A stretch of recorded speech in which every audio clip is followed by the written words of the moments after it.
Okay, for the webs, the web timbers to go from the king post up to the gable truss,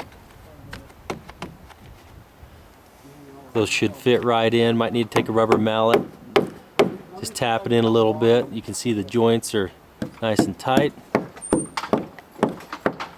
Center it up there in the beams. In this case, we've got the lags, we've pre-started them, make it a little bit easier.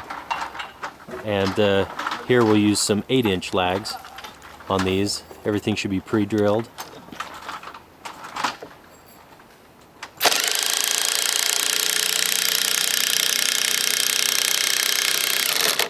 Nice and tight, suck it in. The last part would be just putting the plugs in and touch some sand.